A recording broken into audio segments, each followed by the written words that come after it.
Bonjour et bienvenue dans votre revue de presse de ce jeudi 16 mai 2019. Les journaux parvenus ce jeudi au groupe Médias du Sud mettent l'accent sur les péripéties liées au dialogue national initié par le chef de l'État tout en s'intéressant à des faits de société. Dans la foulée de son investiture pour un second mandat à la tête du pays, le président de la République avait appelé à la tenue d'un dialogue national. Une récente réunion regroupant le ministre de l'Intérieur Aly Ngouille Ndiaye et les représentants des partis politiques légalement constitués à l'exception du Parti démocratique sénégalais PDS opposition a jeté les bases de ce dialogue. La nouvelle rencontre prévue le 28 mai risque de se tenir en l'absence de représentants de partis politiques, notamment de l'opposition, regroupés dans un front de résistance nationale.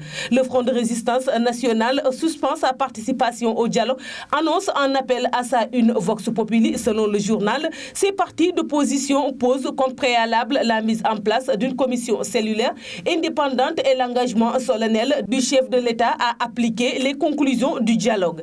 La société civile, autre acteur du dialogue politique inclusif, souhaite de son côté la nomination d'une personnalité neutre pour piloter cette initiative de Macky Sall, fait savoir la Tribune. Autre écueil relevé par cette publication, la division notée dans les rangs de l'opposition au sujet de ce dialogue, là où les uns ont entrepris de mener la politique de la chaise vide. Les autres ont pris l'option de s'asseoir à la table des négociations, souligne le journal dans ses colonnes. De son côté, l'Observateur semble avoir trouvé un début de réponse aux préoccupations des acteurs politiques, notamment de l'opposition, en faisant part de l'engagement du chef de l'État à faire des grandes concessions. Selon le journal, Macky Sall est prêt à accepter la mise en place d'un comité de pilotage du dialogue national et la désignation d'une personnalité indépendante pour piloter le dialogue national inclusif.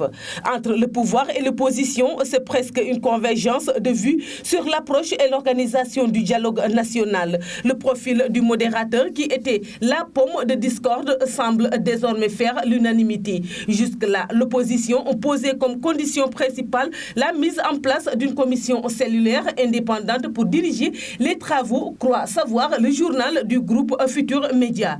Le quotidien Critique anticipe déjà les implications de ce dialogue politique qu'il compare à un jeu de dupes.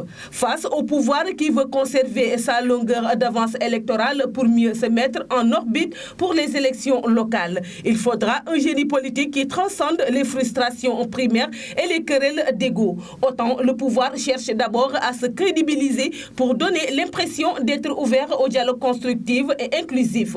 Autant l'opposition y va sans scrupule, convaincue d'avance que les dés sont pipés, analyse le journal. Loin de ses préoccupations, Enquête quotidien met en exergue les accidents mortels enregistrés dans la circulation cette semaine, notamment à Thiaroye dans la banlieue de Dakar et sur la route de Nioro dans la région de Kaolack.